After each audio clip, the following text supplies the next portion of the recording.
Yeah, sir. Yeah.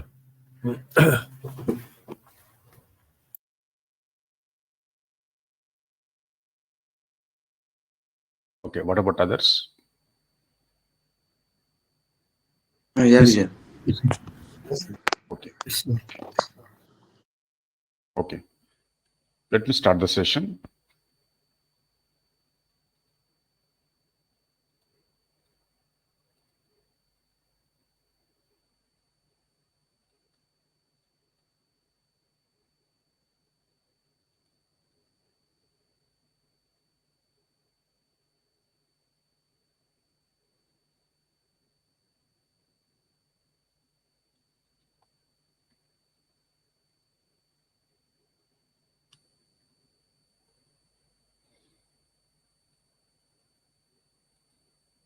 So yesterday we have created understanding the creation of Fiori project by using Fiori template, this worklist template, and we are able to get this particular screen 1, screen 2. Okay, so what I want to do is I'll try to create a simple form with collection of labels and screen elements. I want to create simple form with collection of labels and screen elements.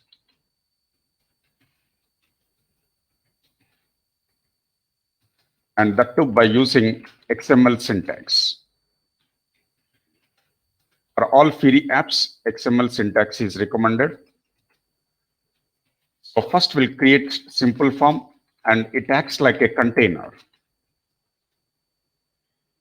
Inside this simple form, I want to create label with text screen element. Text screen element is technically non-editable.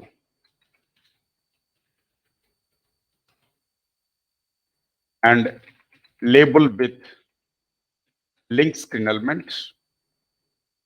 And this link screen element is to redirect to a website or a web application.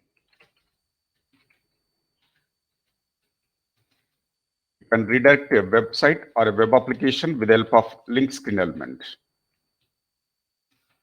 I want to create label with image. This is just to display image or icon, or we can call it as a logo.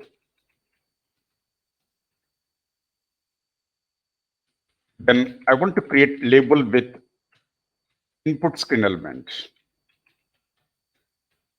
And this is a table screen element. User can enter the value. Similarly, label with some more input screen elements. All these are editable. For future purpose, let me create some more input fields here. Label with all input fields so that we can use it for future scenarios for different concepts. Similarly, I want to use label with input screen element. And in this case, it is password field. Input screen element can also be used even for password field purpose. The type can be password. And then I want to use label with checkbox screen element. Checkbox screen element, this is for select or deselect. You can select a checkbox or deselect a checkbox. Label with switch screen element. And this also can be used for select or deselect. Technically, it is on-off option. Or you can have yes or no option. Switch screen element can be used for on-off or it can be yes or no, which is similar to select or deselect, similar to a checkbox.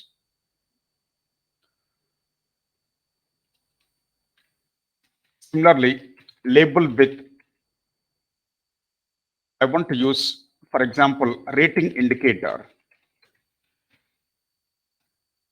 Rating indicator, I want to use it, for example, 3 out of 5, something like 4 out of 5. For that purpose, we can use rating indicator. Similarly, label with slider screen element.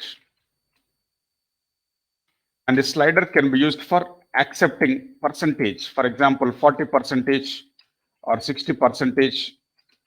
For that reason, you can use slider screen element. And not only that, we can use label with progress indicator. A progress indicator is for display purpose. You can display, for example, 40%, you can display 60%, something like that.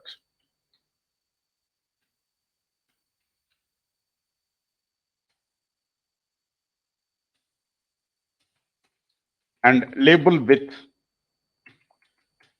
date picker.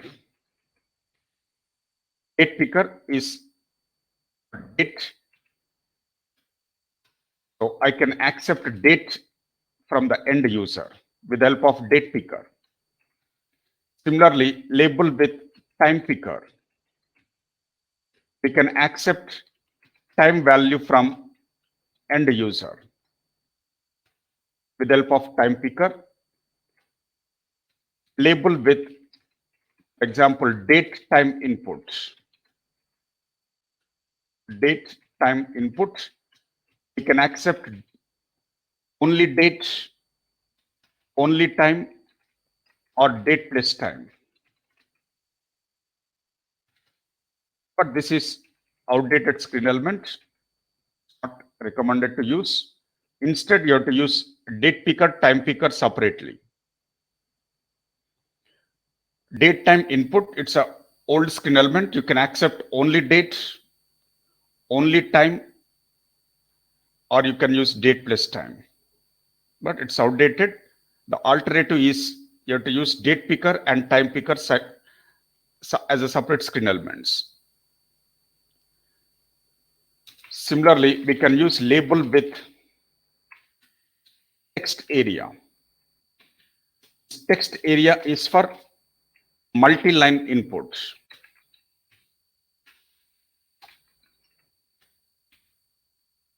Label with text area, it is for multi-line input here. So for today's session, we'll try to discuss up to here. We'll do it practically. In the next session, we'll try to focus on label with select screen element, that is drop-down box. Label with select screen element, which is technically a drop-down box.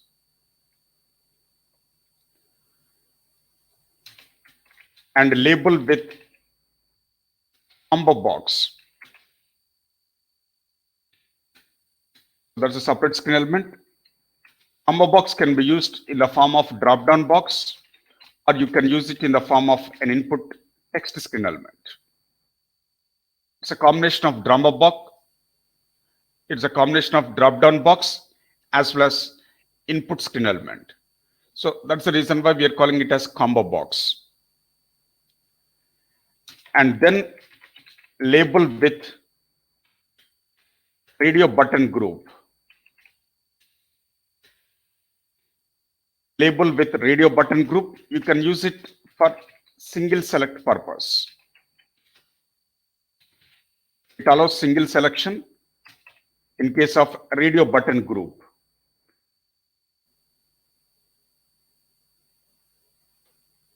So similarly, there is label with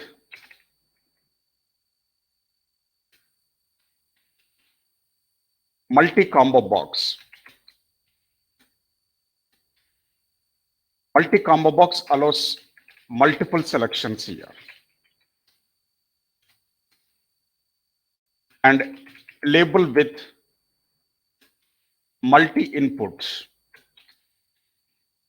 So this also an alternative for multi-combo box. It also allows multiple selections. Then there is label with tokenizer. Label with tokenizer. So this is for displaying list of values in the form of tokens. We can create label with breadcrumbs, and this is to display list of values in the form of hyperlinks. So as part of simple form, we are going to create these things. And these screen elements like select, drop down, combo box, radio button group, multi combo box, multi input, tokenizer, breadcrumbs. These things can also be used in two ways: static values as well as backend values. We can use these screen elements in two ways. One is with static values, another is with backend values. That we are going to discuss in the coming days. But as of today, let us focus on these things up to text area. So here,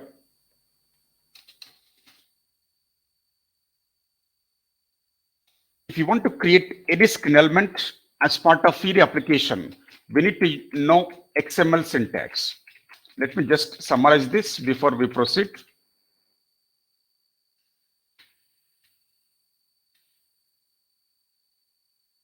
So one of the syntax is for simple screen elements.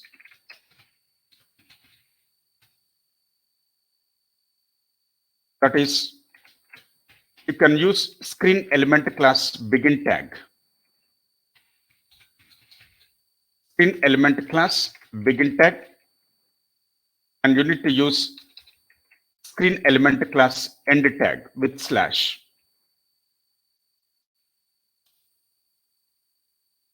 And on screen element begin tag, you can use property equal to value syntax. Property equal to value syntax, and you can use event equal to event handler. So screen element class begin tag, screen element class end tag, and you can have property equal to value. You can use multiple properties with its corresponding values. You can use event equal to event handler. So this is a syntax for XML syntax for simple screen elements. Or you can use another syntax here for simple screen elements. Alternative syntax for simple screen elements. Let me give that. Directly you can use screen element class begin tag, and you can use slash right arrow here. That's the end tag. This itself acts like begin tag and end tag. Single line statement, you can use begin tag, end tag in this format. End tag with slash right arrow. And here you can use property equal to value syntax.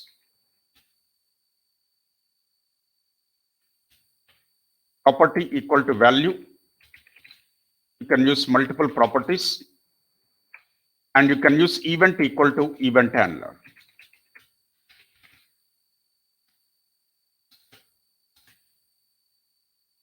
So for simple screen elements, you can use the first syntax, or you can use this alternative syntax. Similarly, for the second syntax, this is for complex screen elements.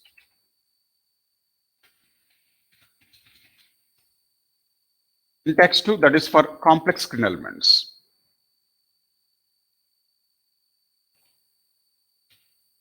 For complex screen elements, you need to use begin tag, end tag compulsory.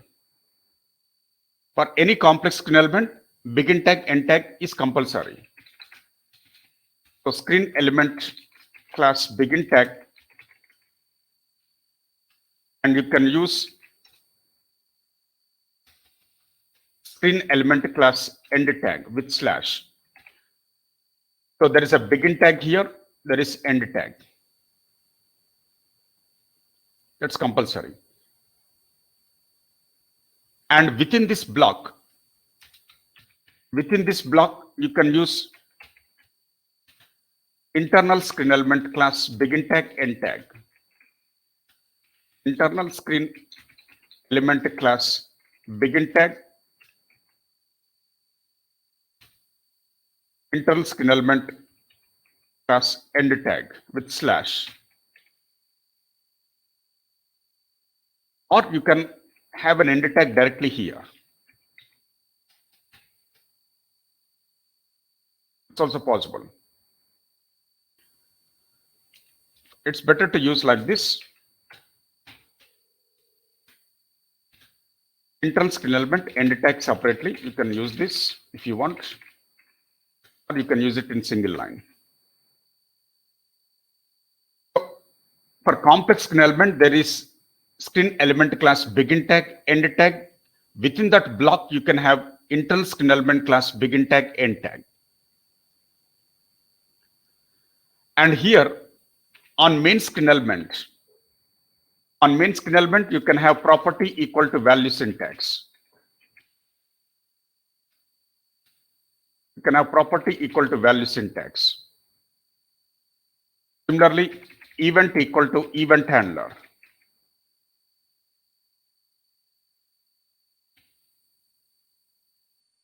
And on internal screen element class, tag also you can use property equal to value. And you can use event equal to event handler. Internal screen element class can also have its own properties. It can also have its own events with event handlers. On main screen element, you can have property equal to value, event equal to event handler. So main screen element can have property equal to value, event equal to event handler. Internal screen element can also have its own properties with its value, event with event handler. So this is recommended for complex screen elements. Complex screen elements like table, list, chart, microchart, something like this. Complex screen elements like list, table, chart, microchart, for all these things, they require second syntax. That we are going to experience it, don't worry. So let us focus on simple form here. First, let us focus up to here for today's session. Let me give one simple note here. Simple form is just a container. Okay, let me save this.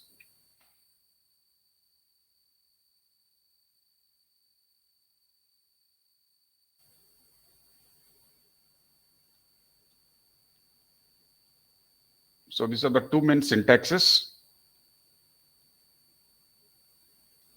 And this is alternative syntax for syntax 1.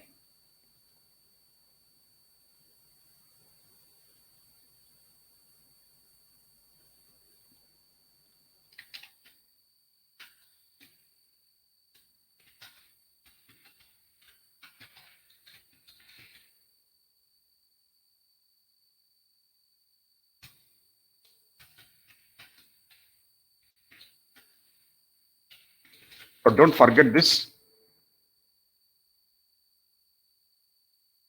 So most of our field development depends on these two syntaxes, especially when you develop the screen elements in the front-end application development.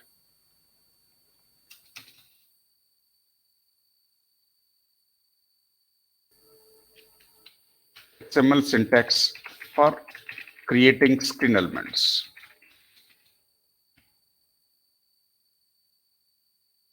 Now to start with, let me write one simple note. So here there is a simple form. Simple form acts like a container. we're going to create simple form, and the simple form acts like a container for displaying collection of labels and screen elements. The purpose of simple form is just to display collection of labels and screen elements, and the simple form allows you to create a container. Within that, you can provide whatever you want, labels, screen elements. So it generates a container. It's like a layout container. Okay, let me write step-by-step procedure here.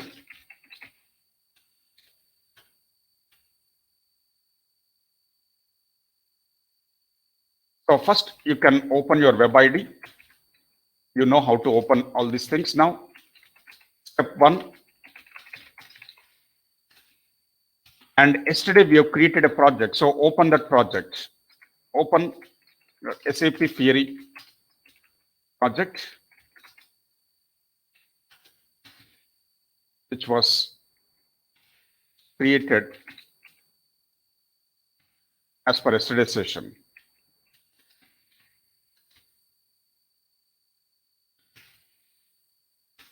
So you have to open that, and what I want to do is I want to show all this simple form and collection of labels, screen elements by writing the code in object view.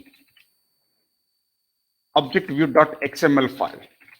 This is technically second view in our application. When you run the output, object view is technically second view. So I want to display those screen elements in second view. And first go to the top section of a view.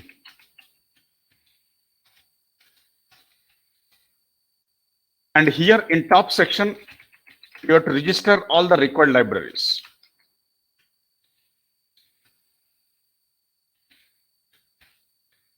Register required libraries. So that is technically step 1.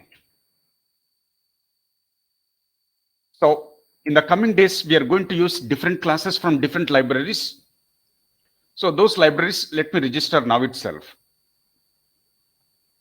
So here you can see, yesterday we have created this. You are able to get all these files and folders. Now we'll try to decode one by one. So here, let us focus on this object view here. So in object view, you can see there is a top section of a view. This is a top section of a view. So here you can see, just let me repeat, this is a top section of a view. You can register the required libraries here.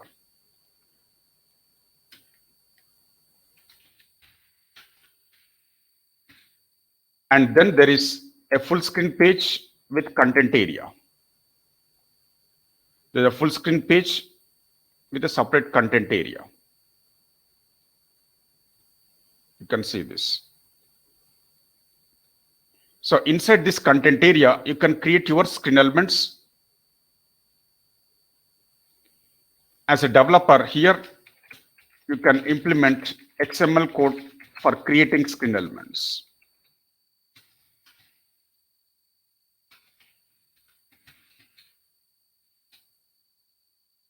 Implement XML code for creating screen elements. So that code you can write it here inside full screen page content area. I think this is the second time I'm repeating this. Okay, let me save this.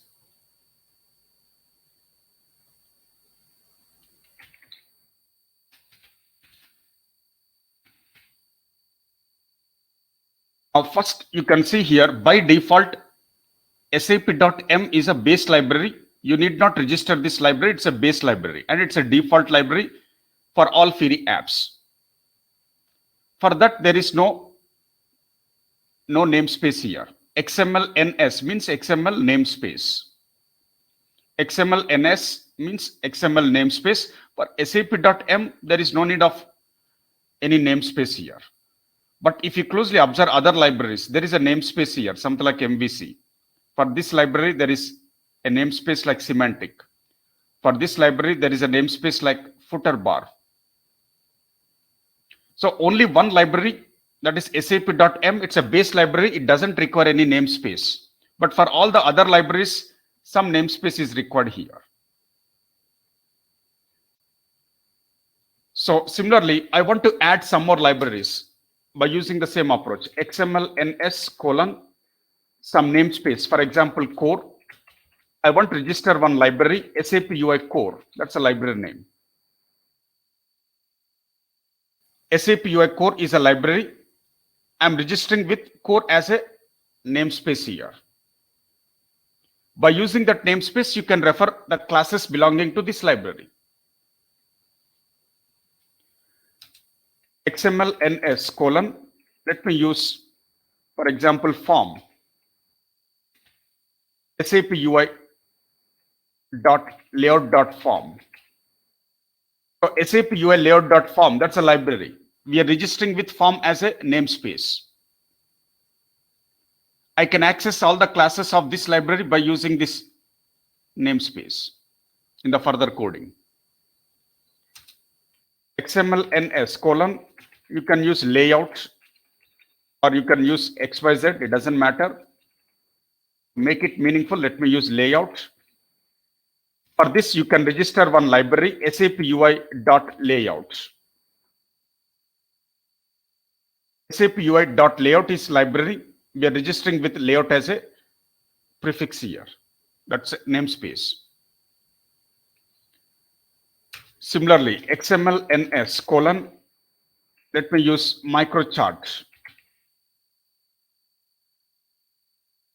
Microchart. So here, let me use SAP suite UI microchart. SAP suite UI microchart. For that, we are registering with microchart as a namespace here. SAP suite UI microchart, we are registering with microchart as a namespace. Then XML ns, let me use unified as a namespace. SAP UI unified. So SAP UI unified is a library which is registered with unified as a prefix, or you can call it as a namespace. But for SAP.m, that's a default base library. It doesn't require any namespace. For all the other libraries, you can register by using some XYZ namespace. So in different sessions, in different topics, we are going to access different classes from different libraries. So all those libraries have already registered now. The name of the namespace can be XYZ. It can be X, Y, Z, A, B, C. It can be anything. But the library name should be as it is. The library name you should not change. If you want, you can change the namespace here. You can make it XYZ, PQR, ABC. Okay, so here, let me take this screenshot.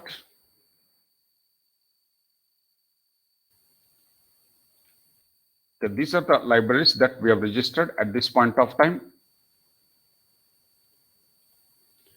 And this SAP.m is a default.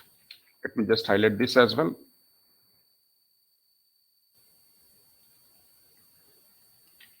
Default base library for all SAP Fiori apps. And these are the newly added libraries.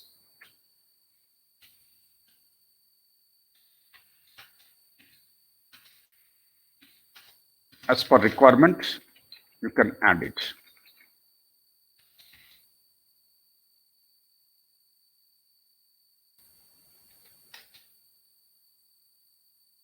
So now, if you want to access a class from SAP.m, you don't need to use any namespace. But if you want to access classes from this library, then you have to use core as a namespace in the further coding.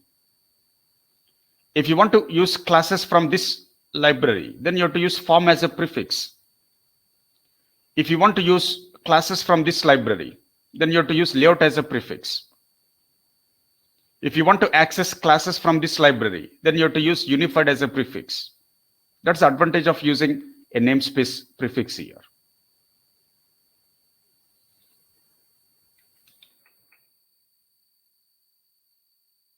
Save this. This is technically step 1.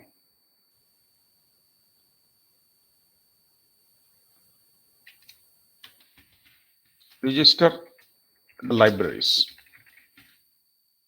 on top section of a view. Let me copy these lines which we have implemented here. SAP UI core with core as a namespace. SAP UI layout.form with form as a namespace. SAP UI layout as a namespace. SAP suite UI microchart, that's a library. Microchart is a namespace. SAP UI unified, that's a library. Right side is a library, left side is a namespace. Okay, so this is step 1. Now step 2 is you can go to full screen page content area. Open same object view .xml file. You can go inside full screen page. Inside that you can go to content section. Implement below code. Inside content section block, there is a content begin tag, end tag. Inside that block, you need to write whatever code you want, you can write it there. Implement below code inside content section block. So that is step 2. We are going to write so many lines here.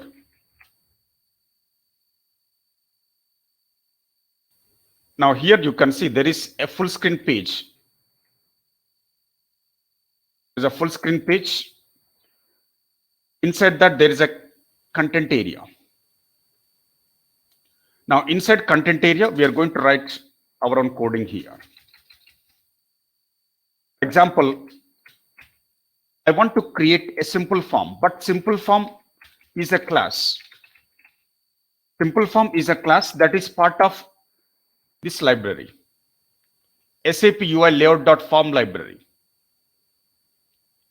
Simple form is one of the class that is part of SAP UI layout.form library. So you can use form as a namespace in the further coding here.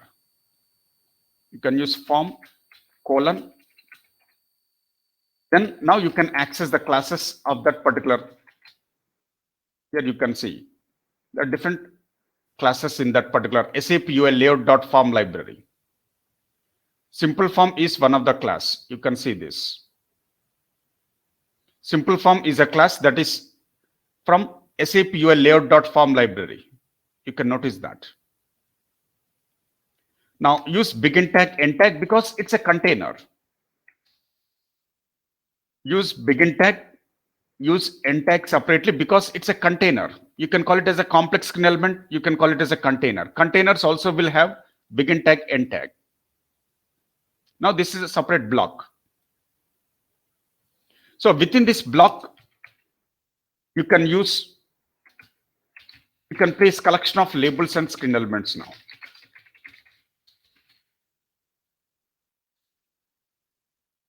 So let me use one by one here. So for example, I want to use label. Label is a class. For label class, you can see there are some properties. If you use control space, you'll get it. I'll give those screenshots at later point of time, but here you can see, you can get properties, events, aggregation properties. You can get it those after using class name. If I use control space directly, you'll get list of namespaces here. If I use control space directly, then you'll get list of namespaces. And you'll get list of all classes from all libraries by default. You'll get namespaces. You can see N. N indicates namespace. All the namespaces are available here. On top of that, you'll get all classes from all different libraries, which are registered on top section of a view. Okay, so let me just take this screenshot here. So directly, if you use control space after left arrow, if you use control plus space, then you'll get all list of namespaces here. N indicates namespace.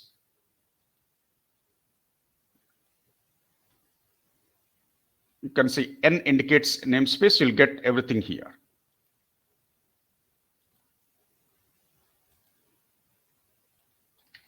So list of namespaces, plus you will get list of all classes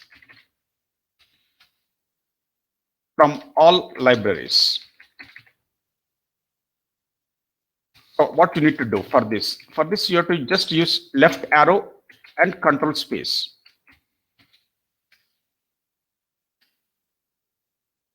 Use left arrow, then control plus space, then you'll get list of namespaces and plus list of all classes from all the libraries.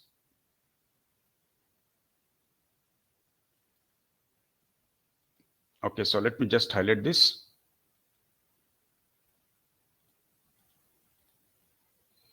And here, N indicates namespace. C indicates class. Scroll down, you'll get that. C indicates class. N indicates namespace. Just notice that.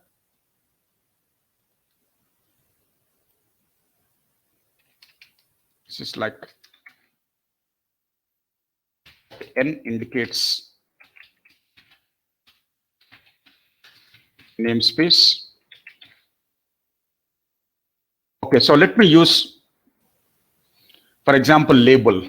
Label is a class. You can see label, link, list base, list item. So there are different classes here, which starts with L. If I use I, then you'll get list of classes starting with I, image, icon, tab bar, icon, etc. Invisible text. If I use C, then you'll get list of classes starting with C, carousel, checkbox, column, calendar, control. You can see that. So if you use starting letter of any class, then you'll get list of classes starting with that particular letter. Okay, as of now, let me use label. That's a class. Label is a class from sap.m. You can see this. Label is a class coming from sap.m library. That's a base library. And here you can use, again, control space. Use control space here. You'll get list of properties, events, and aggregation properties here. You can see that. Okay, so here, let me use another screenshot to make you understand.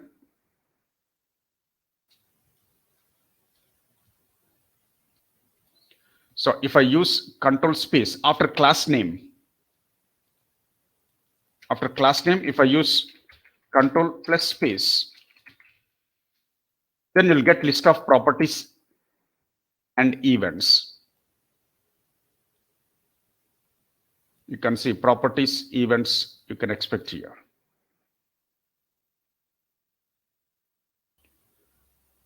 So here what you need to do, you have to use left arrow, class name.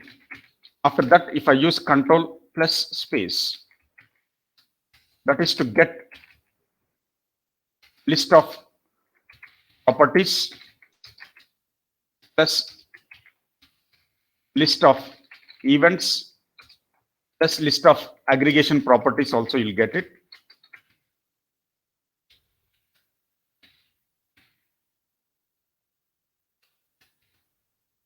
You'll get list of properties, list of events, list of aggregation properties. After using class name, you have to use control plus space.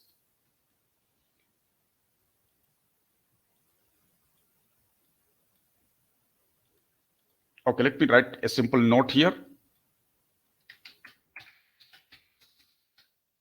P indicates properties and E indicates events. A indicates aggregation properties or association properties. That will be using it later.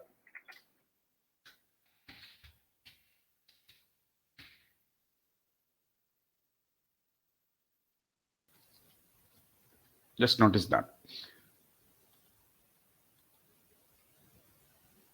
So this is like P indicates properties, something like this.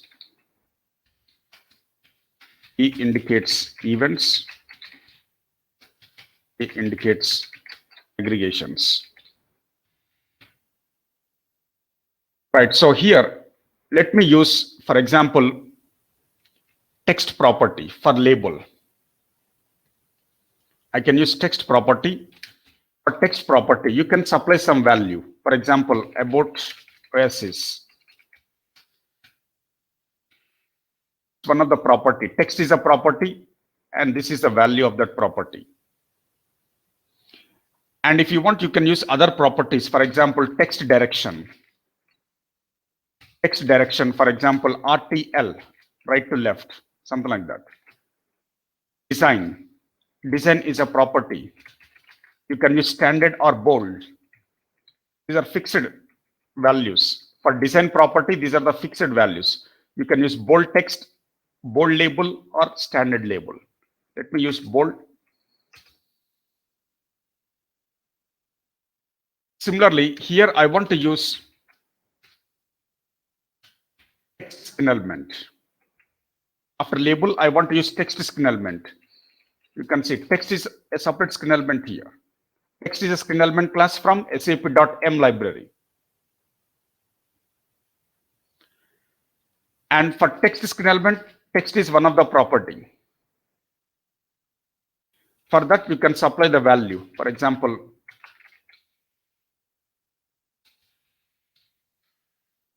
let me supply some value here.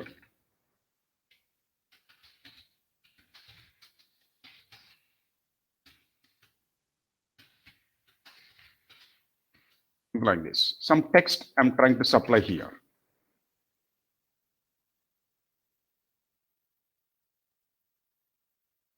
So text is a signalement class, text is a property, and this is the value of that property in this case.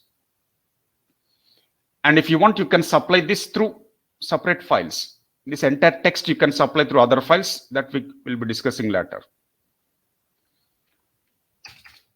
Now, how the output looks like, let me save and run it.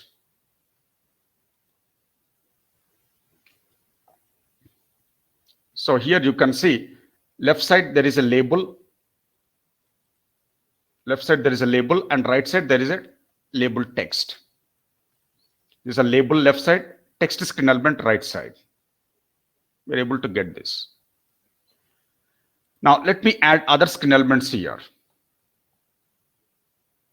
Not only label text, let me go with label with link. Link is to redirect to website or a web application. So let me add one more label here. For example, this is a website link. You can use text direction.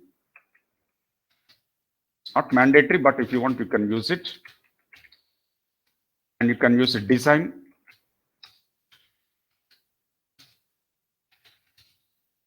Label. But the actual signalement is link. Link is a signalement here. So let me use link screen element that is from sap.m library. You can see this. And a link contains some properties. Text is one of the property. I can use, for example, Google websites. And the main property is href. Href is the most important property here. For href, you can provide the URL address. For example, http www. For example, google.com. So this is a website link URL you need to provide for href property.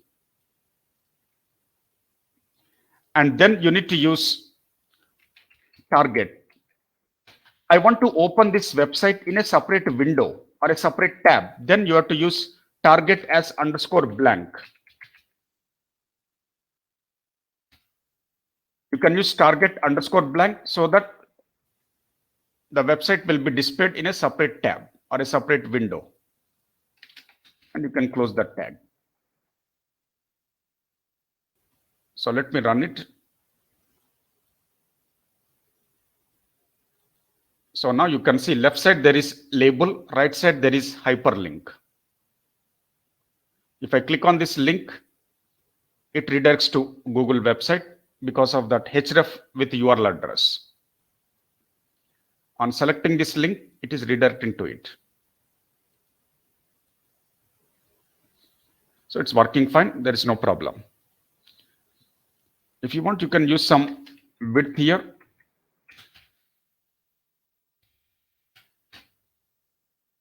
Also use width if you want. Now, not only that, I want to use label with image screen element to display some logo. Label is common. So label with image screen element I want to use. For example, this is Oasis logo. And you can use text direction.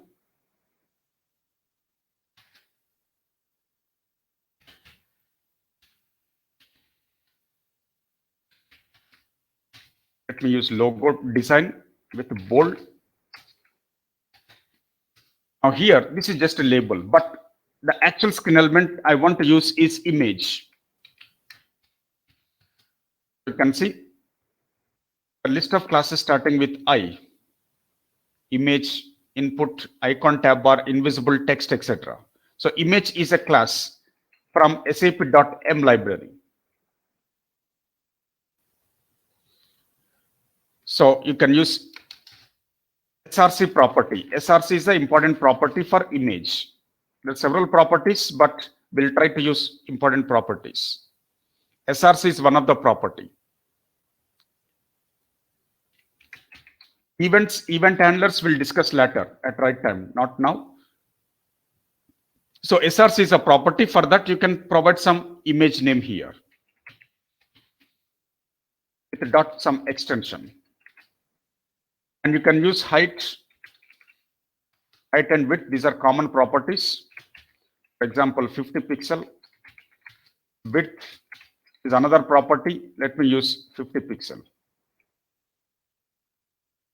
Height, width, these are normal properties of image screen element. So I want to supply image name. I want to use a custom image in this case. So you can import some image here. You can right click, import from file system. You can import the image by using this option. Right click, import from file system.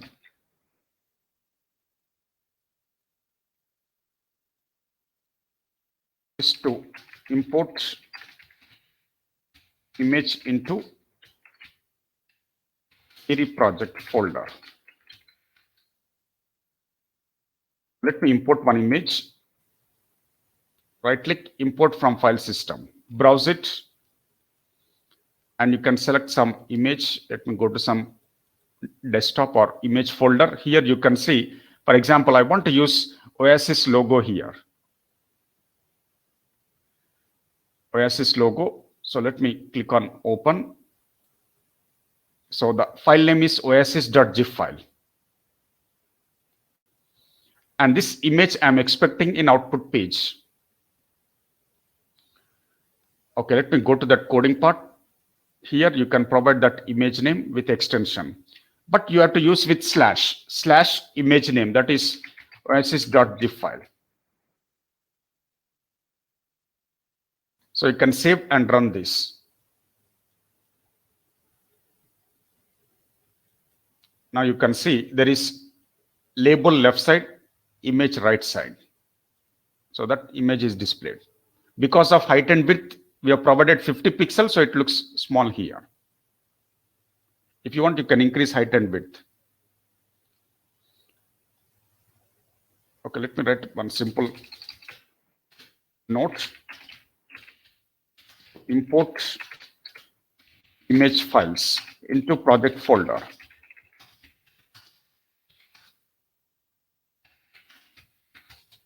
Just right click.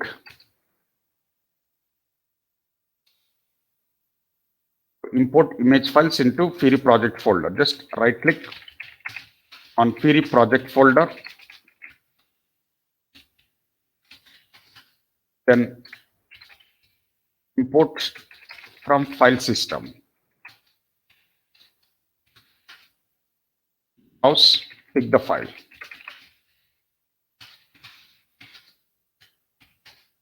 From desktop or any folder of your choice.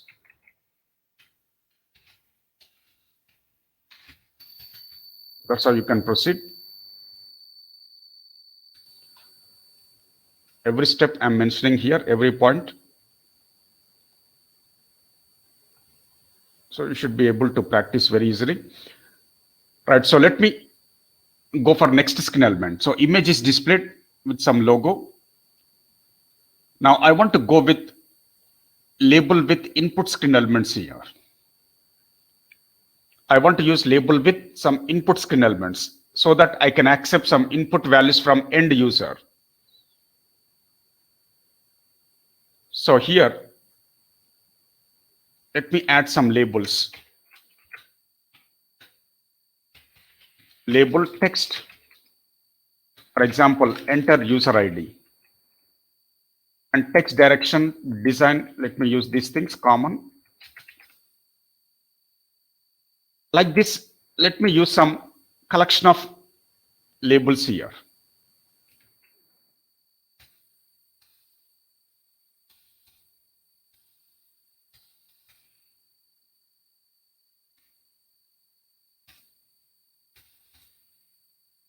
Let me add something like enter first name. These are list of labels I'm using. Enter last name, email ID, country, salary, mobile, something like this.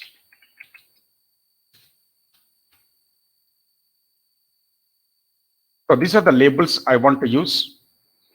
For each label, I want to associate with some input skin element. I want to accept values from end user. So I can use input skin element here. For input skin element, value property is important property here. For input skin element, value property is recommended. If you want, you can supply some default value. You can initialize some default value here. Or you can make it blank. And for input field, you can use width. Let me use width, for example, 250 pixel.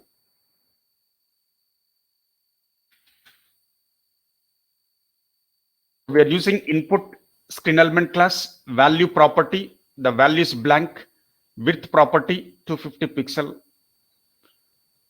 So you can provide like this. Similarly, let me use all the collection of input fields here. We use collection of input fields here. Each label, and there is an input field here. Input is a skin element class. Value is a property. Blank is that value of that value property. Width is a property. 250 pixel is a value of width property. Now let me run this. After adding labels and input fields, so here you can see now there are some input fields like user ID, first name, last name, email ID, country, salary, mobile number. So user can enter some value here.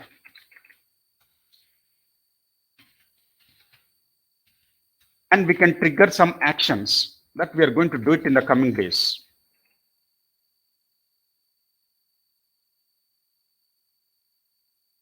So you can use input field for accepting different input values from end user, something like this. So that's how you can develop the screen. So we are able to get these input fields now. Now, not only input field, I want to use label with input, but the type must be password. I want to use label with input field with type as password. So let me add one label here. Let me add some label with text. For example, enter password. Text direction design that you can use it. But here, once again, I'm using input field.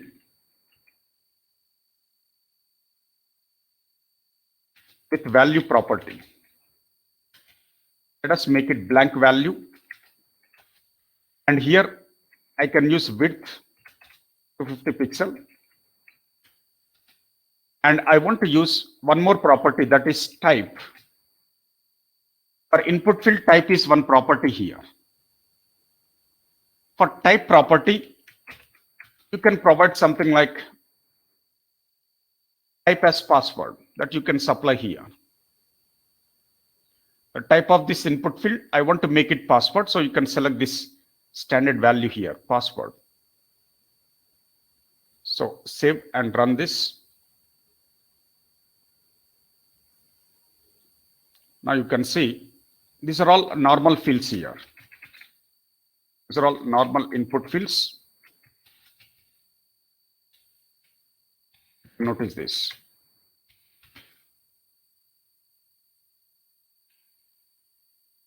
We can also apply conditions, validations, all those things we are going to do it. Insert, delete, update, fetching of data, all those operations will come at right time. Now there is a password field here. Whatever you type, it is hidden. The characters are hidden here. Okay, so that's working fine. There is no problem.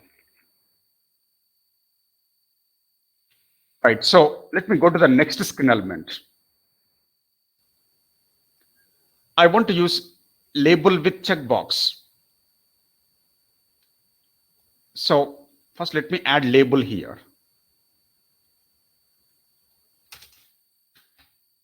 First let me add label text. For example, I want to use a checkbox screen element. Some text as are you learning theory, something like this. You can use text direction design, that is common.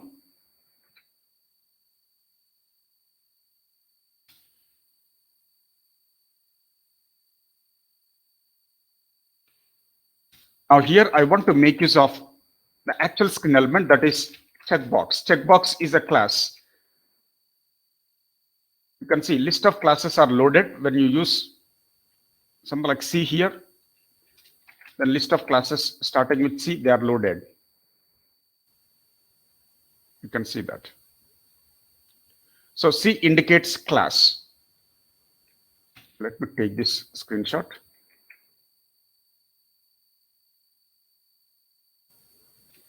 So you can use here also control space.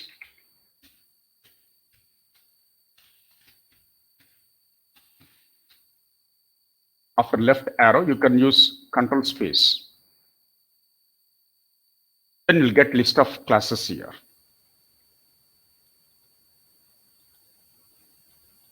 So left arrow, then you can use control space. You'll get list of classes.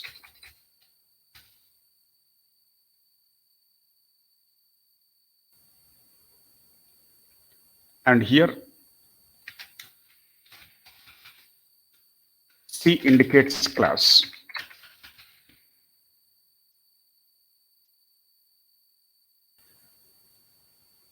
Okay, just remember that, very simple.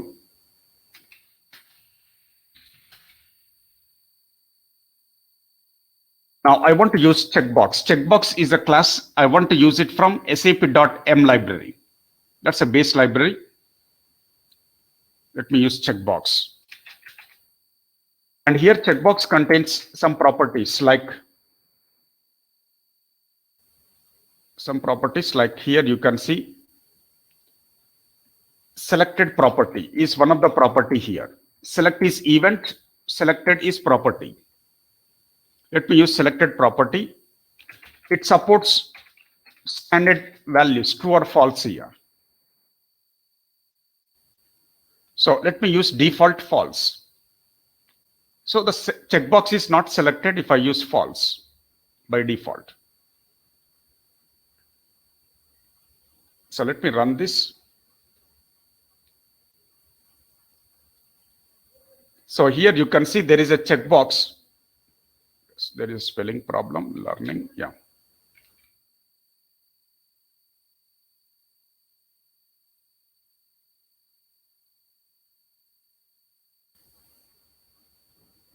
So here you can see left side there is a label, right side there is a checkbox.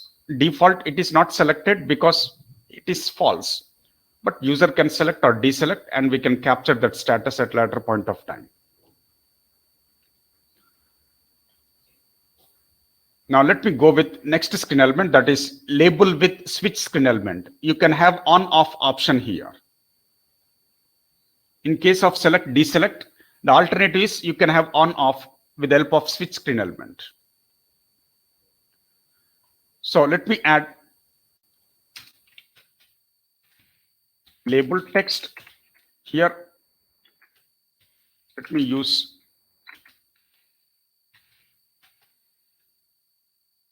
some text like this. Are you contract employee, something like this. You can use text direction. So here I want to use the actual screen element as switch screen element. If I use S as a starting letter, you'll get list of classes here starting with S. You can see all those things. So here switch is one of the screen element. That's a class from sap.m library. C indicates class. So for switch, state is a property, important property. For that you can use true or false. Let me use true here.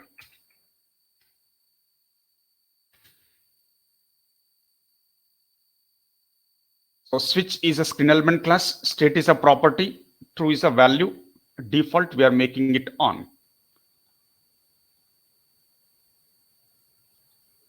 So here you can see now there is a checkbox. On top of checkbox there is a switch screen element and default is on. So switch can be on off, but default is on according to our code. Now it is displaying some text as on off, but I want to display some yes or no. Instead of displaying text on off, I want to display yes or no. I want to change the text for this switch. So that is possible here.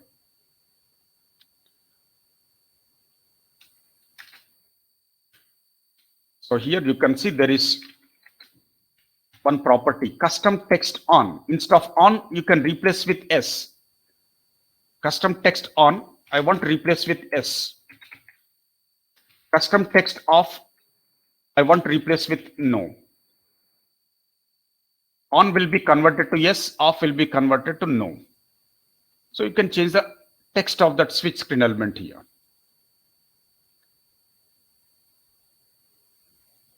So now you can see it is displaying yes or no. Earlier it is on off, now it is yes or no. So you can change the text. That is possible. Now how to perform actions, how to assign events with event handlers, how to capture the values. We are going to do all these things when we start controller part. Right now we are dealing with view level, But when we deal with controllers, we'll be understanding more and more things. Okay, so not only that, I want to use label with rating indicator. I want to use label with rating indicator. For example, 3 out of 5 or 4 out of 5, something like this. So let me add label. Label here, let me use select rating. So you can see rating indicator is one of the class from sap.m library. C indicates class. So let me use rating indicator, and you can see value. That's a default rating. I want to make it, for example, 4, default rating, and maximum value. That's a property. Maximum value, I want to make it 5, 10 or whatever. Now default is 4 out of 5 because of this coding. So rating indicator is a screen element class. Value is a property, 4 is a value of that property. Max value is a property, 5 is the value of that property. So let me run this. So here you can see now it is 4 out of 5 as part of rating indicator. But user can select 1 out of 5, 3 out of 5, 2 out of 5, whatever. But default is when you run the app first time, when the screen is loaded, it is 4 out of 5. But user can change it to anything. And that dynamic value we can capture by writing code in event handler. Now let me use label with slider for displaying or for accepting value in the form of percentage. So let me use label, that's a common. So here I want to use label, for example, select percentage. I want to use slider screen element. You can see there is slider, that's a class from sap.m library. C indicates class, that's from sap.m library.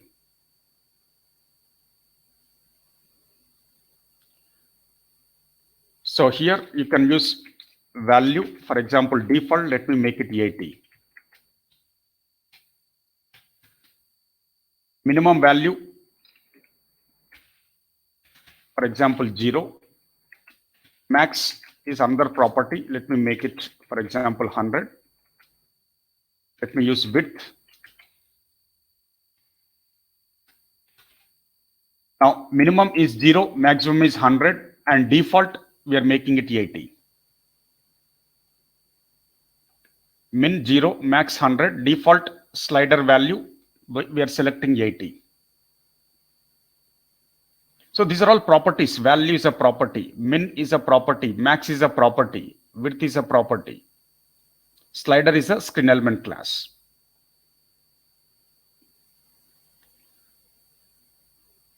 So mostly here we are using this syntax. Screen element class, property equal to value, next property equal to value. This type of syntax we are trying to use for simple screen elements. Okay, let me run this.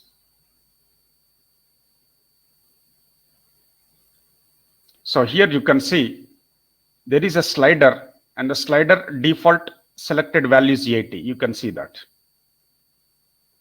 But maximum is 100, minimum is 0, and user can make a selection on any value here. It can be 60, 50, whatever, 36, it can be anything. User can drag it and pick the value. You can see that.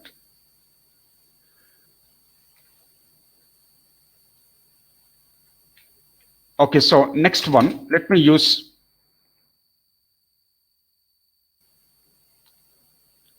label with progress indicator. This is for display purpose.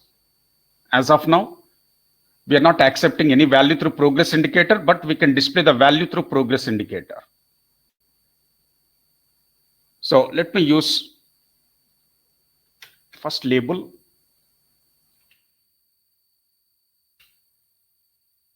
And here I want to use progress indicator. That is screen element class from sap.m library. Then I want to use something like percent value. I want to display, for example, 80 as a percent value on progress indicator. And I can use width.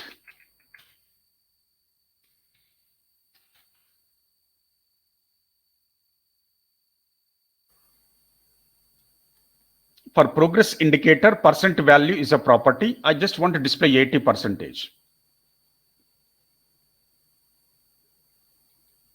So here you can see that there is a progress indicator with blue color. And it is taking up to 80 here for this progress indicator. If you want, you can have green color, red color progress indicator. That is possible because we can add one property like state property here. We can add state property and it supports some constant values here. These are standard values. None is blue color, success green color, warning I think yellow color or orange, error is red color. So we can have different colors. These are standard values provided by SAP. These are constants for this progress indicator state property here. Okay, let me take the screenshot. So state is a property. It supports list of constants here. These are nothing but constants, or you can call it as fixed values provided by SAP, or you can also call them as enum values. Enum values, which means enumerated values.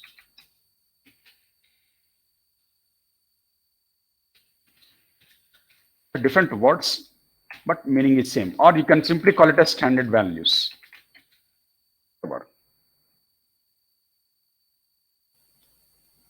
So here you can use control space for, don't expect these values for all the properties. There are some properties which contains constants like this. State is a property which contains some standard values provided by SAP. Those are nothing but constants here. So this error is a constant, none, success, warning.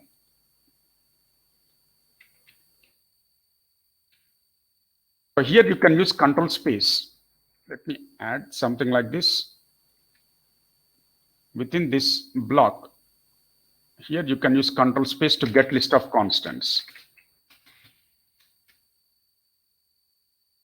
We'll get list of constants here.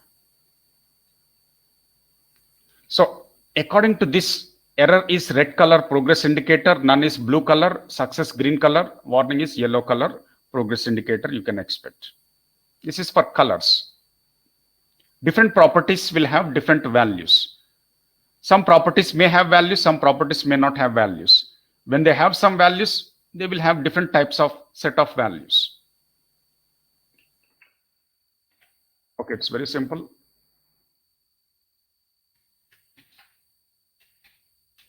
Enumerated values or constants or state property of progress indicator. Going forward, we'll understand more and more properties with different constants. So let me use success here.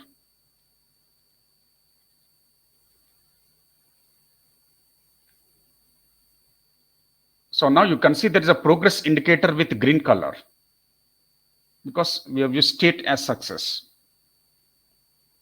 Now let me use error. You can make it dynamic, that we'll discuss later. Right now, let me use error.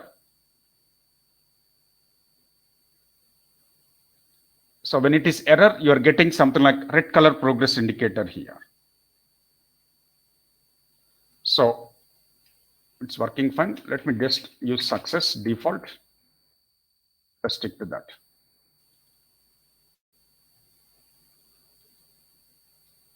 Okay, green color because it is success. Now let me go with other screen elements like date picker here.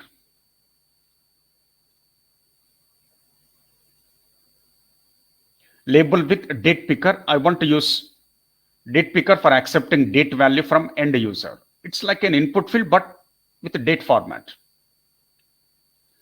So let me add label.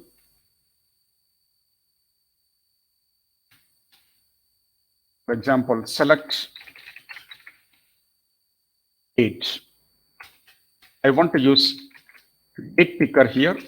You can see this. It's newly added.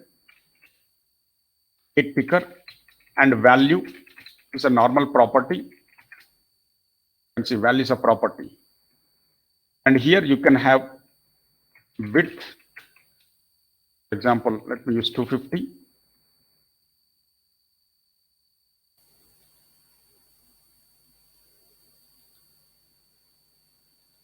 So it is not going to second screen. That means there is a problem here. Pixel P is missing. PX. Let me run it again. So here you can see there is a date picker. Select date. So user can select date from this. It shows calendar for date picker. You can select month, year, and something like date.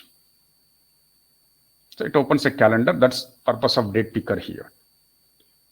Now we can provide a value, and that value we can capture by writing code in event handler, and we can send it back to the backend system via our data service. All those things will happen in the coming days.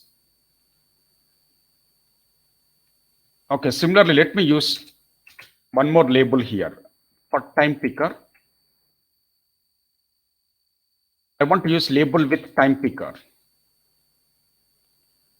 So this is select time. I want to use time picker. It's also a class from sap.m library, but it's newly added. You can use it.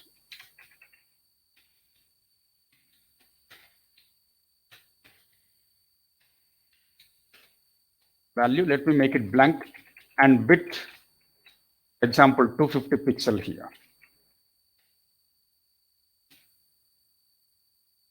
So time picker, date picker, these are recommended to be used as a separate screen elements in Fiori apps.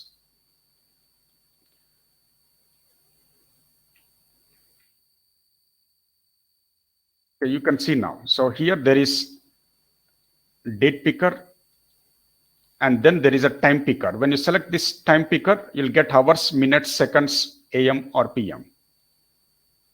So you can select hours, 11 AM, something like this. So that is picked up. So that value we can capture by writing code in event handler. So this is a time picker. For this, you will get a scroller on hours, minutes, seconds, AM or PM.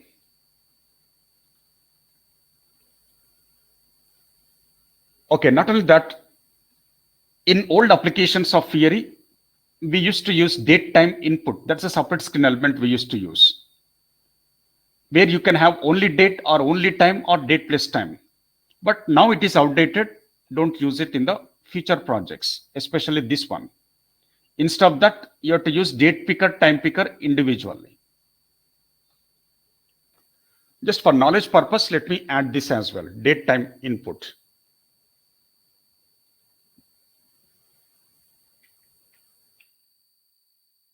Okay, let me use label text. For example, select date time. Use these remaining properties, text direction design. Here I can use date time. Let's say date time input screen element. This is also from sap.m library, but it is striked out. It is striked out. That means it's outdated library. Sorry, outdated class, not library. The class name is striked out because it's outdated here. You can see strikeout line. That means it's outdated screen element.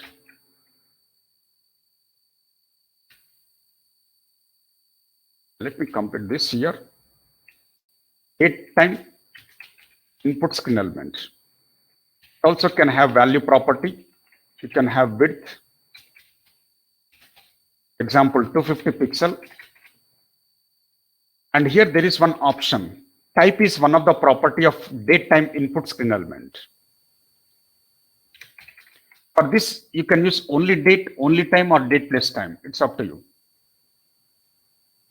Only date, only time, or date plus time. Let me use date and time. Now here you'll get one warning. You can see warning.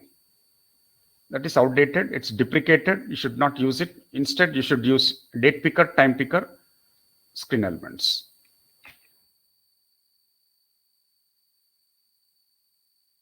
Here you can see the warning.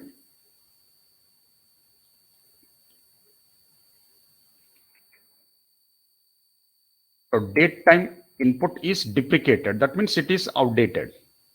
Basically, it's outdated. So you have to use instead you have to use date picker separately or time picker separately. So that's a recommendation. You can read this.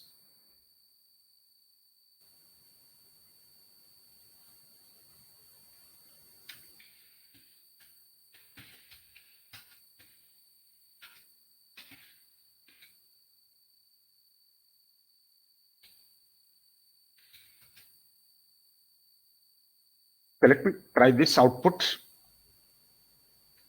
by providing some input here. You can see there is date time input. You'll get everything here. Date, month, year, hours, minutes. There is no seconds, and then AM or PM.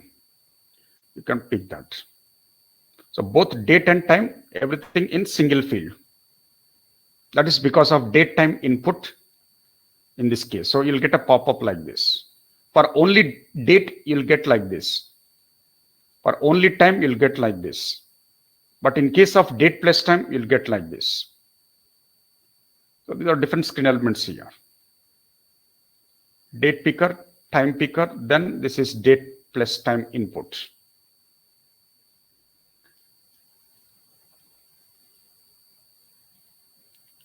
Okay, so now let me go with one last screen element for today's session, that is label with text area. Text area is for accepting multi-line input here. The purpose of text area is to accept or display multi-line input or multi-line output. Okay, so here, let me use label. Example, enter comments. And here I want to use text area screen element. It's a class from sap.m library. Text area contains value property. If you want, you can provide default value or you can provide blank. And here I can use rows and columns. These are the properties. Rows. You can use columns. And width, for example, 250 pixel. So I want to use rows and columns. For example, rows, I want to use 5 rows and 40 columns, or 4 rows, 40 columns, something like that. Let me use 5 rows, 40 columns here. That means 5 into 40, 200 characters are allowed. According to this code, 5 into 40, I think 200 characters will be allowed in text area. It is for multi-line input. So let me run this now. So value is a property, rows is a property, columns is a property, width is a property, text area is a screen element class. Very simple. You can run this now. So here you can see there is text area. So user can enter some value here. And it can be provided in multiple lines.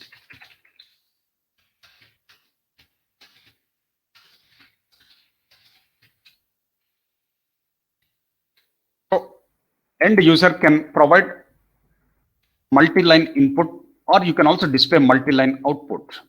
In this case, it is accepting multi-line input here. Now, if you closely observe this output now, let me just run it like this.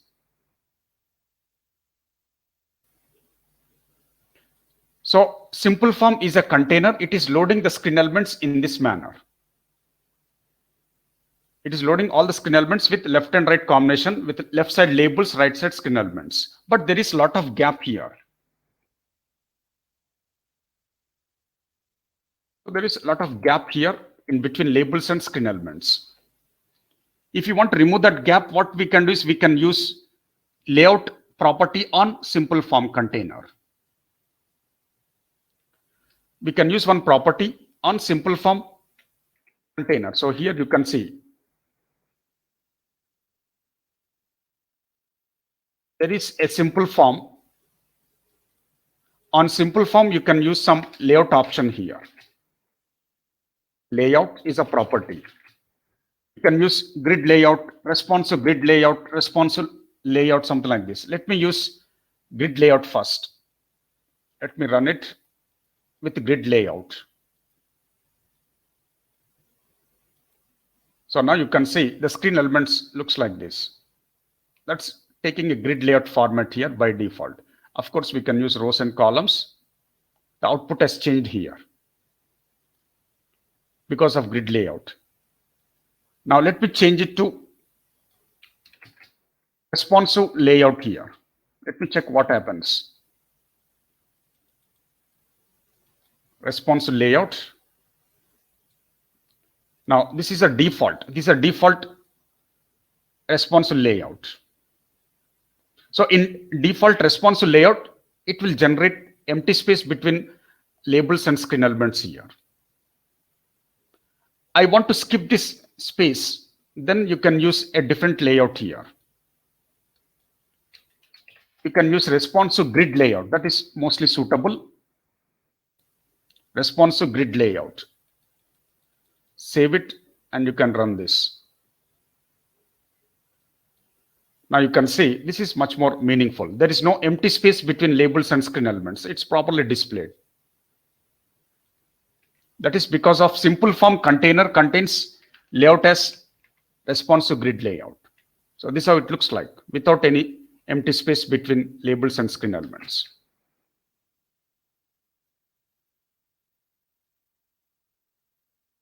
So what simple form is trying to do? It is trying to create a container like this. Simple form is just a container, nothing more than that. So inside that container, we are trying to display collection of labels and screen elements. Labels left side, screen elements right side.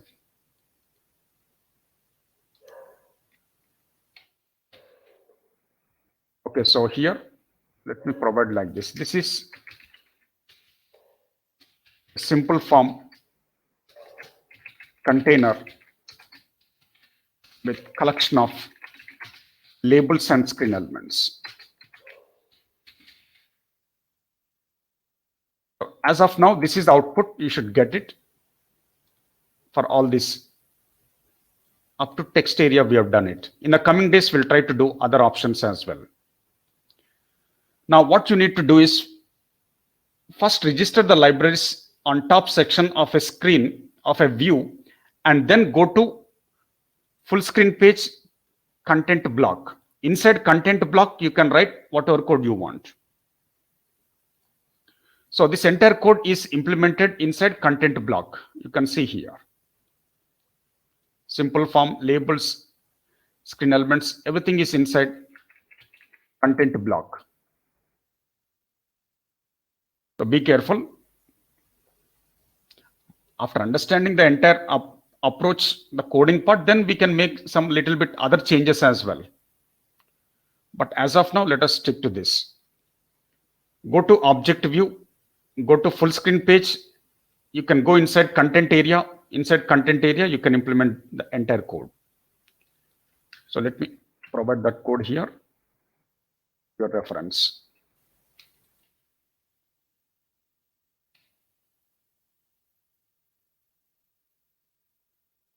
Inside simple form container, we are loading all these labels and screen elements here.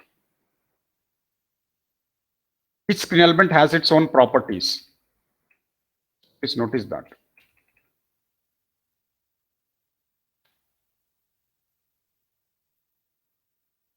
So inside content area, we have used simple form. Simple form contains its own labels and screen elements here.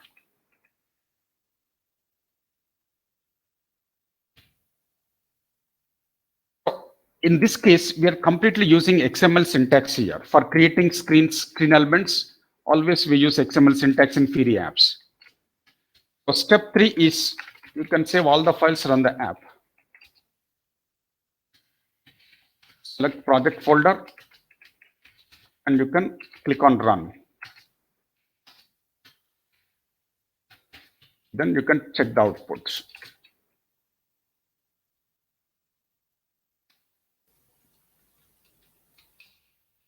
If you want to import image files, then you can follow this procedure. Save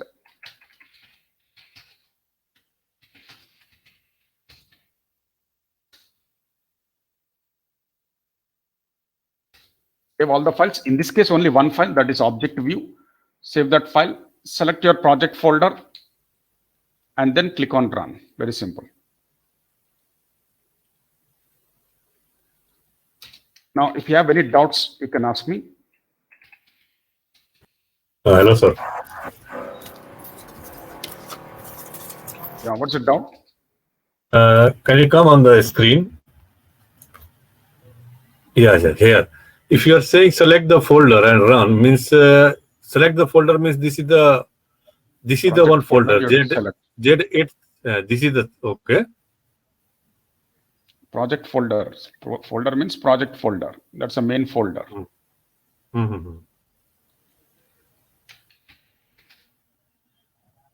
Okay, yeah. Just select Fiori project folder and then click on run here. That's it. There's a run icon. You can notice that. Yeah.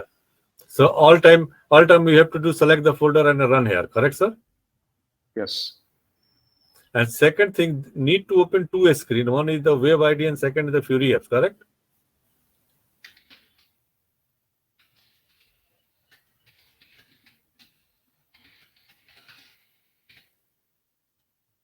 Yeah. Tell me what's the doubt? Doubt means one screen is the web ID and second is the Fiori app. Need to open two screens. What is web ID and what is Fiori? We are developing Fiori apps through web ID only, no? Yeah. But here look, here we are showing there we are seeing here two screens is there, no? There will be two windows after developing the app in web ID. Yeah, two window, correct. Yeah. No, let me complete. After loading and after developing the entire app with all the required code, what you can do is you can run it. When you run it, it opens the output screen. This is a Fiori screen. Yeah. This is my question. This is a Fiori screen. This is a Fiori actual application screen. So this is your web ID. In web ID, we are developing the project by writing some simple code as of now, and we are trying to run it. When you run it, it opens the output Fiori app, and that output Fiori app will load your screen elements here according to your code. Got it, sir. Got it. Okay. Okay. Yeah, I have a question. I have a question. Actually, in Vue, there are so many files are there. Then is it possible to write the same coding in other files also? Yes, we can use same code in other files, other Vue files also. You can use it. The Vue you can have decided to use in second view, but if you want, you can use it in first view also. Any view you can use this code. Register the libraries and write that code. Okay. Hello, sir. Suppose here you can say you can register these libraries. If I go to this Work list view. Work list view is our first view. If you want, you can register here. Here also the same pattern. Object view code. Now you can, if you want, you can move to this work list view. Let me just move it here.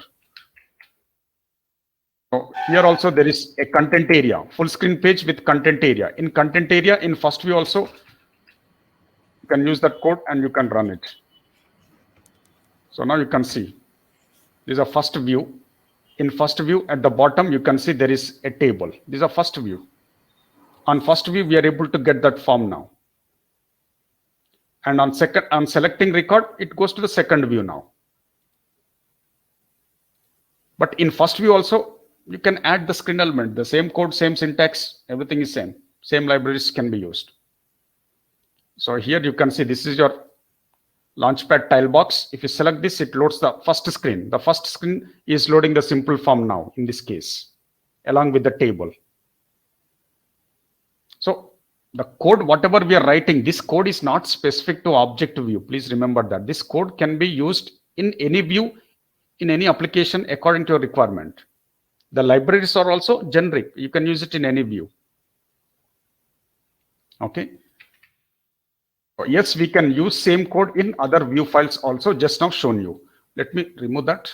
I don't want to use it here.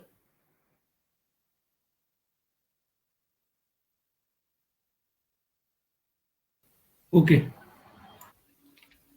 Vijay, for the password input field which we are having, so can we have, is there any property to see the password which is entered? The I symbol which comes in many of the places. You have to capture that value and you can display it on a text screen element. Capture the value and display it on text screen element. That is possible. Okay, that toggle kind of thing is not there where we click and the values, password values can be seen, right? In many websites, we generally have it. And that's a show option, right? If you have one option like show value, then what we can do is we can capture value in live change event. We are going to do that live change event and we'll display. We can display value, the actual value dynamically. Okay. So for that, we have to understand the events. We are going to discuss events, event handlers. So for this reason, we have to use live change event in that requirement. Okay. We are going to do that. So for example, think like this. Okay, let me go to my sample entire project here to make you understand that.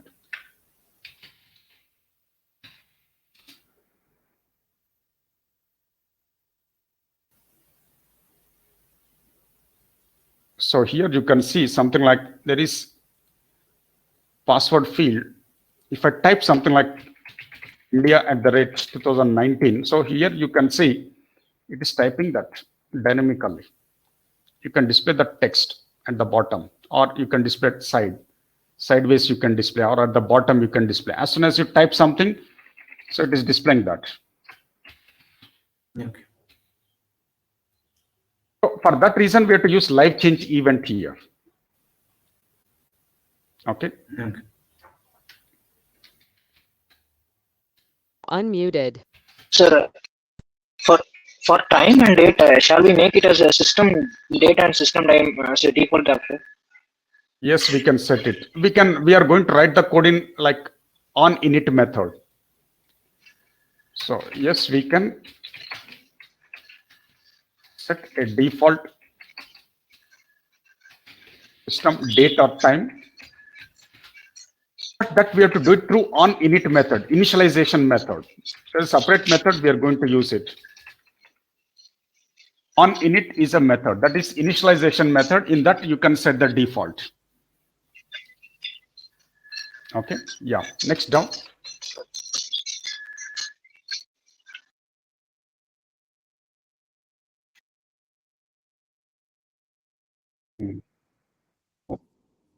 And what you will do without mapping backend data, without backend interaction, what is the use of that application? What is the use?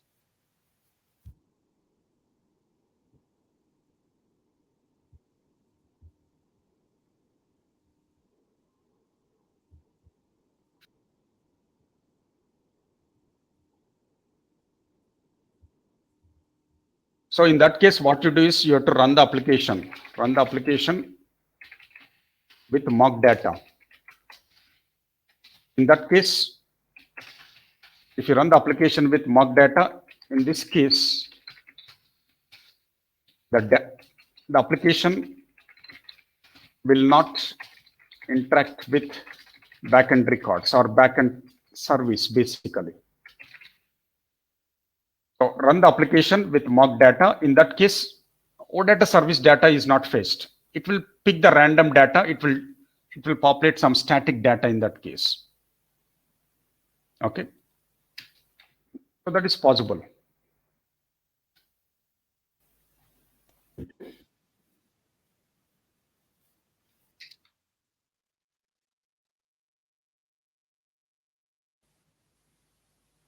Which output you are talking about?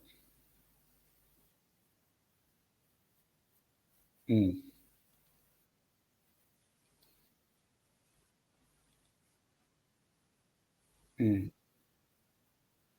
is loading because of navigation property.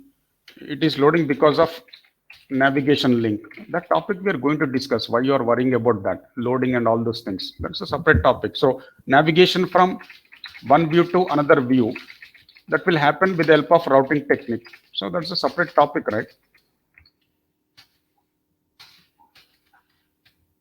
We're going to discuss that. Navigation from one view to another view, data transfer from one view to another view, all these things are separate topics. So through JSON model, we are going to do it. And that's also a future topic. And database operations, all types of database operations, insert, delete, update, file upload, file download, all database operations, those things are part of the training. So don't worry about that navigation now. This is not the right time to discuss navigation. Navigation, we are going to do it by using a manifest.json file. So here, we are going to decode one by one, but at right time. So here there is a routing technique. There will be view 1, view 2. That is by default configured here. Manifest.json file, there's a worklist view, object view. Worklist view is first view, object view is second view. Okay, I hope you got some idea now. But we are going to create some new views and we are going to apply our own navigation. Then you'll get more clarity. Okay. Yeah, next down. In this Fear application, can we display barcodes, QR codes like that also? Yes. Yes, that is possible. I think it's newly added. There are some screen elements newly added for that.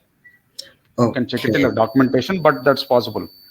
Okay, so I mean, it will not come under label with image, right? It's a different property. It's a different screen element we have to use for scanning barcodes and those things. Okay, so if I wanted to keep image and in a separate place like a corner, or we can change it places also, right? In the front yes, end? we can change it. For that, we have to understand. We have to use the layout concept for that. Layout is also a separate topic. Layout. We have horizontal layout, grid layout, splitter layout, form layout. So we have to use layout concept. As of today, we are using simple form. Simple form is also one of the layout which has left and right combination.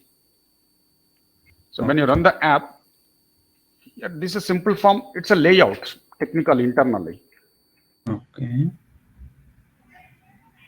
So this is a layout. Layout has left and right combination. Left side label, right side screen element.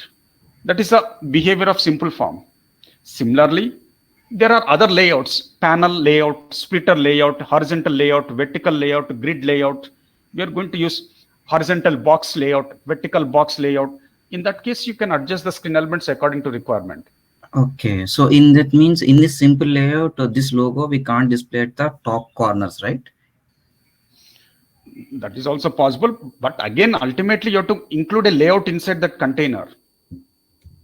Okay, so we need, as you said, I mean, different layouts. Like ultimately, layouts will help you to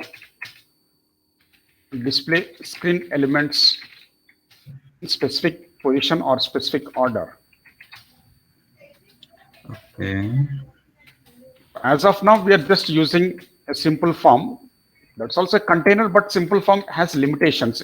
It will display just by default left and right combination.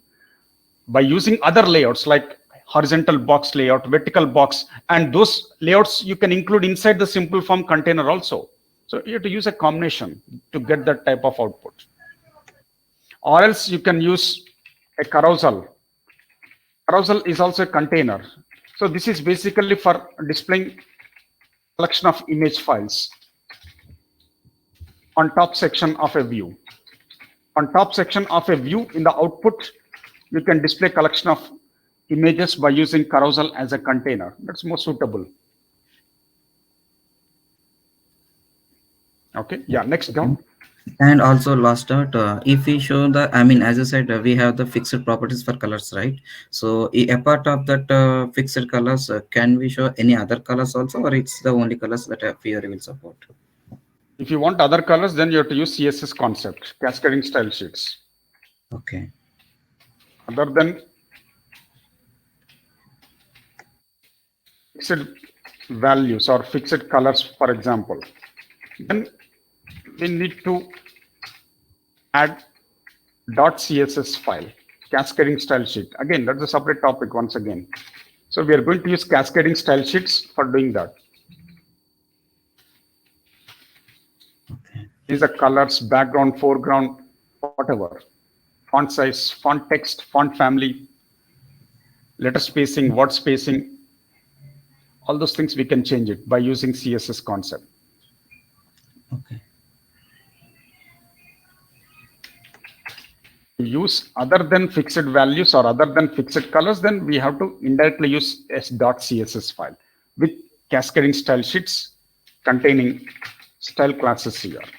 And style classes internally contain CSS properties with its values. Don't worry about that now. We are going to discuss at right time. Yeah, next doubt. In the XML syntax, we have a label and associated with field, right? So how system knows with because we are not giving any relationship between, how system knows this label it belongs to that input or field, something like that. No, it is. That's what I said. So here, simple form is doing it. Simple form behavior is when you add a simple form in your XML views, by default you'll get label screen element with left and right combination. Okay. It will take that order. It will take this order basically. If you have label 1 here, screen element 1, then that will be taken as first. Okay. Then next label, next screen element, then third label, third screen element. It will take that order by default according to your coding order. Okay. So here we have used some coding in some specific order, right? So label with text, label with link. So it will take that same order when it is displaying with simple form container. Okay. Are you getting my point? So label with text, label with link. So the order in which the coding is implemented, that order is used for displaying the screen elements in the same order. Okay. Yeah, I will. That means it will take the order of your coding for displaying the screen elements and labels in simple form.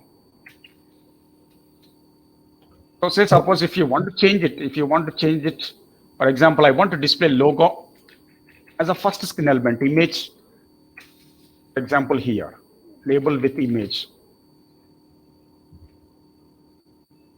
Now you can see there's a logo label on top section now. So the order has changed because the coding order has changed. Okay. Okay. Yeah. Thanks. The next doubt. Hello, sir. Yeah, what's the doubt? So my doubt is related to last class. So when we are executing, it is asking for the password, means I mean it's a backend password. So but in real time, we do not see this prompt. So is there any setting for that? In real time, you will get a launch pad. So after developing app, we need to deploy the app to repository. After deploying the application to repository, we need to integrate app to Fiori Launchpad. Then in Fiori Launchpad, you'll get a login screen. So Fiori Launchpad provides a default and common login screen for all end users and for all applications and for all devices. So that's the reason why we have to integrate our application to Fiori Launchpad. In Fiori Launchpad, you'll get default and common login screen for all end users, for all applications, and for all devices. And the screen looks like this here. So as of now, we did not deploy. We are just developing the app now in this stage. At the end of the course, we are going to deploy the app. We are going to integrate the app. Then you will see the Launchpad. Launchpad contains the login screen. And this is how it looks like. Let me check whether it can be opened now.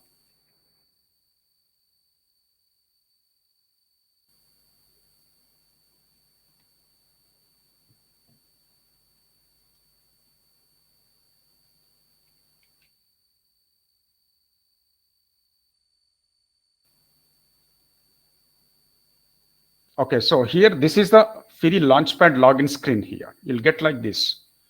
For all end users, for all applications, for all devices, this remains a common login screen. Once the applications are integrated to Launchpad. So through this, if the login user ID and password is matching, then the applications which are assigned to that user, that will be loaded. Okay, so here, we are going out of syllabus for at present. So here there will be a Fiori Launchpad. So this will be given to end users. So this will be the common login screen. It will be loaded on all devices. And every user will have its own user ID password. So if the authentication is successful, then only the corresponding applications are displayed for that corresponding end user. So this is a common login screen.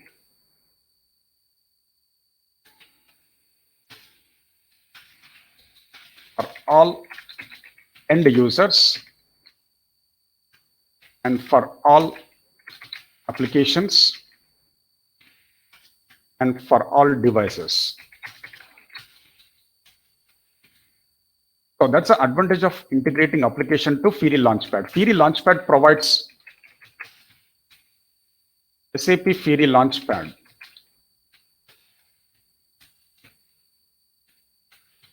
Provides single sign-on access with common login screen. So that's the advantage of integrating app to Fiori Launchpad. Then you'll get this. So authentication will happen here. The security check or authentication will happen through Launchpad. Okay, I hope you got some idea now. There's a 12-step procedure that we'll be discussing at the end of the course, not now.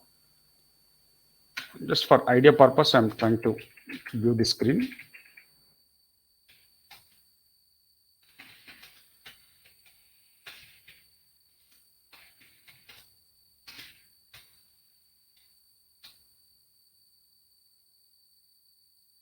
Yeah.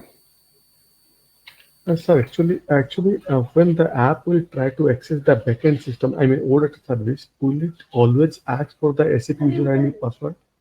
No, if the authentication is done in Fiori Launchpad, then it won't ask. Oh, okay. That's the advantage of integrating application to Launchpad. You need not provide user ID password every time when you connect to OData service. First time when you try to log into Launchpad, Launchpad will ask the user ID password, and that will be mapped to the backend OData system. So you need not provide every time, for every service or every application. Okay, yeah, got it. Thank you. Yeah, next down.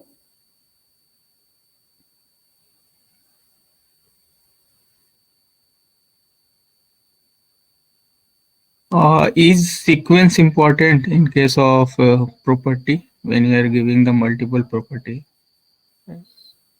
No, the sequence doesn't matter because here we are not using, every screen element has hundreds of properties. We are using only important properties. That means the sequence doesn't matter, right? So here, if you are using, say, suppose there is image screen element. On image, there are several properties. There are some 50, 60 properties or maybe 20 properties, but we are not using all the properties. Whatever is important, we can use it here, and in any sequence, you can use it. Okay. Okay, any sequence, any property can be used for that appropriate screen element. So the point here is, for any screen element, we can use only important properties as per requirement. And in any sequence doesn't matter.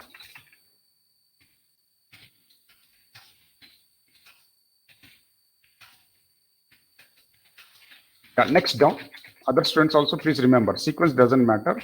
You can use in any sequence. First, you can use width, after value property, then width property, then height property. You can use any sequence. If you have shared the user ID and password detail for backend system, so I have not received it.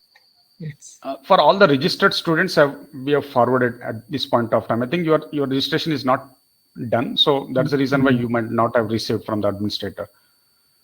Okay. For all the, I think for all the registered students, I have already sent. What about other students? Did you receive that user ID password? I think yesterday night itself I've sent it. Okay. Are you able to connect to backend? Yes. Okay. Yes, sir. So for all the registered students, I've already sent. Yeah, next down. And for old students, I think there are some few old students who completed that OData part. I think you can use the old user ID password. Old students can use old user ID password,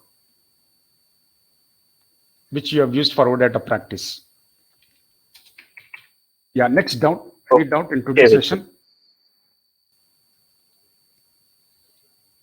One more last query, like in the simple list, can we display other, like you shown, label and input? So side by side, other like a label input, another two columns, like? Yes, we can display. Yes, that is possible.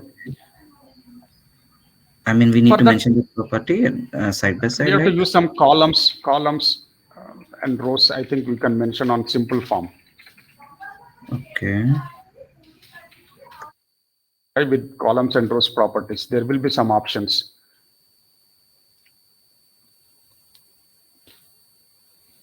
Or else what you do is use something like this container, grid layout.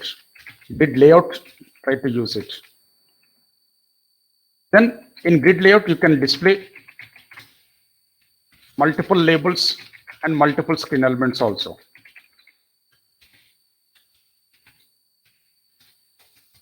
Or you can use matrix layout.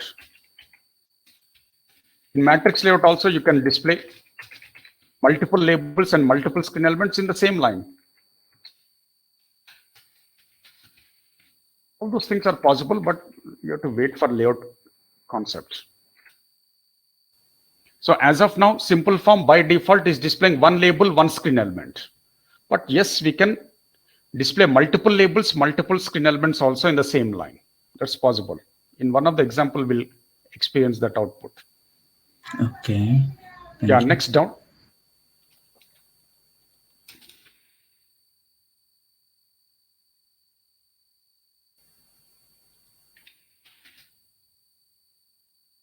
Near that down. In yesterday's session or today's session, who else is facing problem with Web ID? Who else is facing problem with the SAP Web ID installation? Anyone facing problem?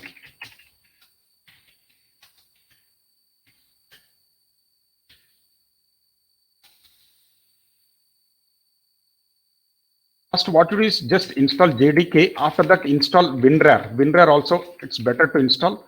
After that, you can install Web ID. WinRAR, you can just get it from Google search. After that, web ID, then configure settings. Then I think you will not face any issue. Settings means just host file. You'll be able to install web ID with this approach. Yes, sir. Actually, I didn't install Winner, so I was facing issue. Once I installed and extracted, then It's it worked. better. Yeah, when you extract web ID, before extracting web ID, it's better to install WinRAR.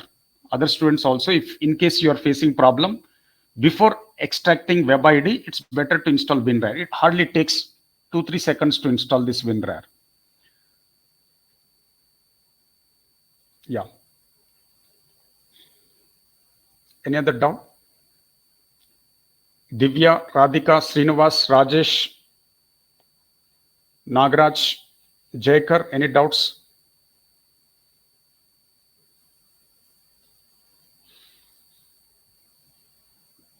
Praveen, Varsha, Manohar, any doubts?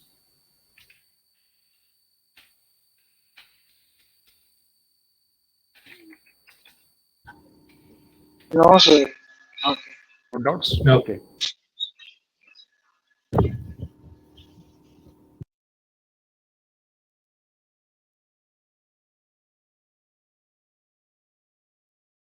Any doubts? Saurabh?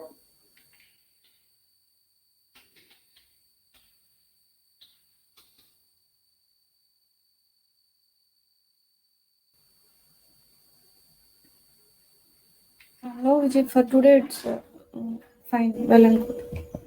Okay.